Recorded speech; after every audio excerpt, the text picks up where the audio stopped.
berjaya sebagai seorang jurusolek merupakan antara usaha beliau dalam melebarkan kreativiti dalam dunia kecantikan. Namun, yang paling penting adalah beliau rajin berkongsi ilmu dan juga melebarkan sayap perniagaannya dalam bidang fotografi. Apa agaknya rahsia di sebalik kejayaan beliau? Bersama saya di segmen Di Sebalik Gaya mengetahui dua kerjaya sekaligus.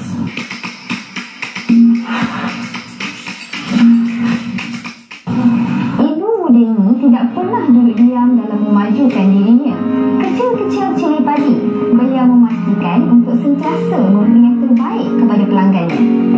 Kejayaan tidak akan datang bergolek, tetapi dengan usaha dan kreativiti untuk mencari rezeki yang halal dengan bakat yang dikurniakan Tuhan.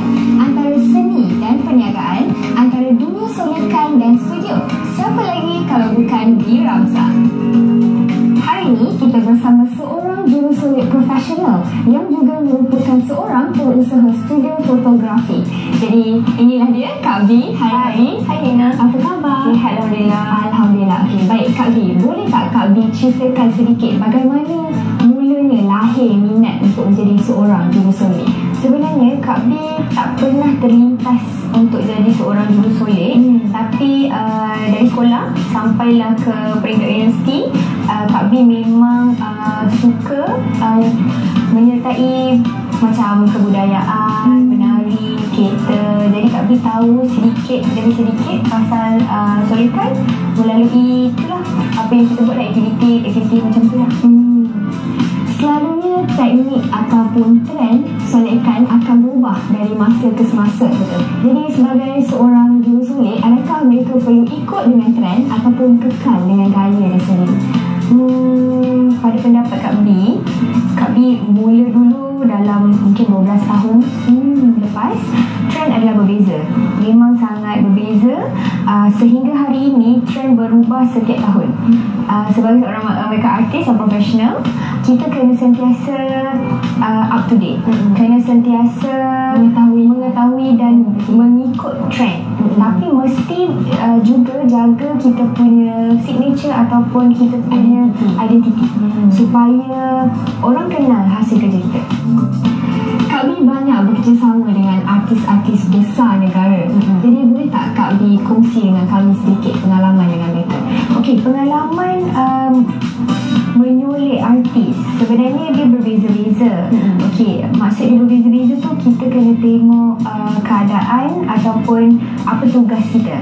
Contohnya untuk persembahan pentas ataupun konsert, pencahayaan dia berbeza. Jadi kita memerlukan teknik yang berbeza. Mungkin makeup dia adalah lebih tebal ataupun kena bersesuaian dengan tema ataupun pakaian artis. Okay, berbeza pula kalau kita makeup ataupun kita membuat solekan untuk sesi fotografi dalam studio dan di luar studio. Selain daripada menjadi jurusolek, Kak Bee juga menguruskan studio fotografi sendiri, betul? Betul. Jadi dari mana idea itu datang? Sebenarnya dia bukan studio fotografi pun. Pada asalnya Kak Bee cuma menyewa satu tempat untuk Kak Bee berehat. Sebab hari-hari Kak Bee buat solekan untuk fotografi. Jadi Kak Bee rasa macam untuk ulang-alik balik ke rumah, lepas tu keluar kerja, Kak Bee memerlukan satu tempat untuk berehat. Lepas tu bila ada ruang, kawan-kawan jurusolek juga memerlukan ruang untuk membuat kelas makeup. Jadi Kak Bee sewakan separuh daripada studio Kak Bee untuk mereka, dan ada juga kawan fotografi yang memerlukan ruang untuk buat sesi fotografi indoor ataupun kita panggil white studio. Kak Bee sewakan juga separuh dari studio Kak Bee. Jadi masa tu tahun 2015, Alhamdulillah kita mempunyai permintaan yang tinggi. Jadi Kak Bee selepas 2 tahun Kak Bee pindah ke ruang yang lagi besar. Jadi apakah cabaran-cabaran yang harus Kak Bee lalui sebagai seorang jurusolek dan juga apabila menguruskan studio fotografi sendiri? Okey, sebagai seorang jurusolek, cabaran yang paling besar adalah untuk membahagikan masa untuk Kak Bee bekerja sebagai seorang jurusolek sepenuh masa dan juga menguruskan studio fotografi ini. Sebagai pengusaha studio, Kak Bee rasa cabaran yang terbesar adalah untuk mempromosikan perkhidmatan yang kami sediakan. Yang mana sebenarnya studio Kak B, studio Ramzan Studio tidak mempunyai juru solid dan juru gambar tetap. Kami lebih mementingkan klien untuk datang buat, kita panggil sewaan ruang acara ataupun sewaan ruang fotografi. Jadi mereka lebih bebas untuk memilih siapa juru gambar dan juga siapa juru solid yang nak digunakan. Baiklah Kak B, mungkin ada anak muda di luar sana yang mahu menjadi juru solid ataupun usahawan yang mempunyai studio fotografi sendiri. Jadi boleh tak Kak B kongsi sedikit tips ataupun nasihat yang boleh Kak B berikan kepada mereka? Okey, sebagai pengusaha, Kak B rasa tips yang paling penting adalah untuk membeli perancangan yang betul. Kita perlu tahu dengan adanya perancangan yang bagus, di mana kita dan studio fotografi ataupun sewaan acara, tempat sewaan acara yang kita mahu buka tu, di mana dia dalam masa 5 tahun akan datang. Terima kasih Kak B kerana sudi berkongsi sedikit tips dan informasi mengenai dunia solikan dan juga sebagai seorang pengusaha studio fotografi. Jadi bagi mereka yang di luar sana yang mahu menjadi seperti Kak B, anda haruslah berusaha, rajin belajar dan yang paling penting adalah minat bagi merealisasikan impian anda.